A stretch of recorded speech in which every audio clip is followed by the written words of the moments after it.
Untuk informasi lebih lengkap dan berita-berita lainnya yang terkait, klik link di deskripsi di bawah ini. Dan jangan lupa juga subscribe channel YouTube kami. Pastikan Anda juga menginstal aplikasi CNBC Indonesia yang tersedia di App Store dan Play Store. Mungkin kita butuh disiplin ya dalam penggunaan kartu kredit ya. Hal-hal yang perlu kita perhatikan juga tadi disebut juga ada beberapa tanggal-tanggal yang penting untuk kartu kredit ya. Ada cycle date, ada due date, ini yang harus kita monitor terus. Kita harus tahu kapan tagihan kita akan diberikan oleh pihak bank dan kapan kita harus membayar.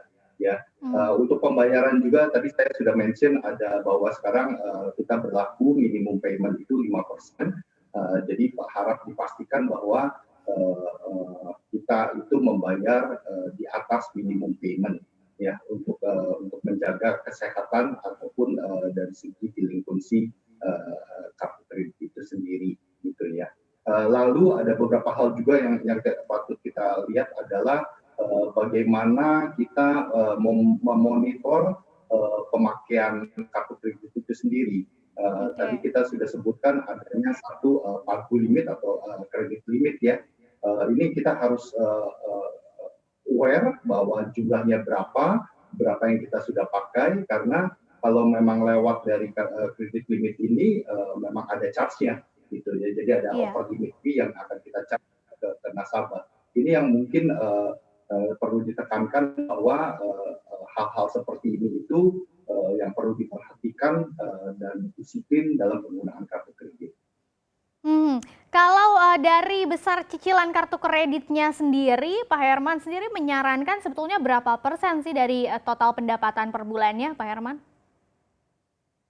Ini seperti ini mungkin bisa disesuaikan dengan preference dari masing-masing customer ya.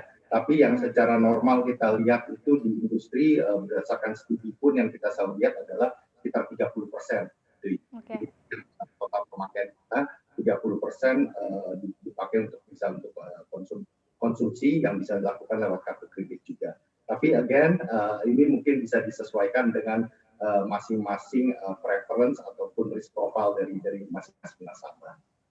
Ya, jadi memang kalau bisa gitu ya, tidak lebih dari sepertiga pendapatan, seperti umumnya utang per pendapatan. Nah, Pak Herman, kadang-kadang nih ada juga beberapa tipe nasabah atau konsumen yang punya masalah tentang impulsif buying ini. Nah, ada tipsnya nggak nih dari Pak Herman supaya bisa mengurangi atau mengatasi impulsif buying ini, khususnya kalau menggunakan kartu kredit, Pak Herman?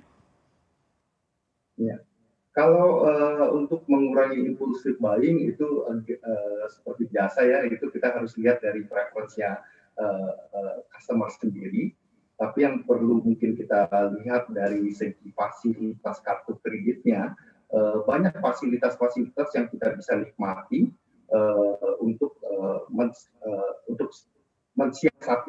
mensiasati penggunaan kartu kredit yang benar-benar seperti kayak up and down, spike gitu ya untuk pemakaiannya itu kita salah satu program yang kita punya adalah ada program installment ya, di mana jadi transaksi yang kita punya yang kita lakukan itu kita bisa bagi rata sejumlah tenor yang kita mau dan pembayarannya pun bisa lebih kita kontrol gitu, disesuaikan dengan kemampuan pembayaran nasabah kita. Ya, balik lagi, semuanya tergantung kondisi dan kemampuan keuangan dari para nasabah atau konsumennya gitu ya Pak Herman. Nah Pak Herman, sesuai tema kita bijak gesek kartu kredit di akhir tahun. Tadi Pak Herman di awal sudah sempat singgung ya, memang penggunaan kartu kredit ini mengikuti dari musim-musimnya liburan-liburan termasuk juga akhir tahun ya. Tapi seberapa signifikan sih sebetulnya Pak Herman nih, optimis nggak kalau di akhir tahun ini walaupun sedang ada pandemi COVID-19 itu bisa nggak sih meningkatkan transaksi penggunaan kartu kredit Pak Herman? Ya, untuk akhir tahun ini kita cukup optimis bahwa transaksi kita dan ini memang sudah sesuai juga dengan tren terakhir ya. Kita selalu lihat bahwa adanya positif growth dari bulan ke bulan dari transaksi ini. Mungkin pada saat tadi sebelumnya saya mention juga ya, bahwa transaksi itu sejak COVID turun sekitar 40% dan sekarang sudah mulai naik ya.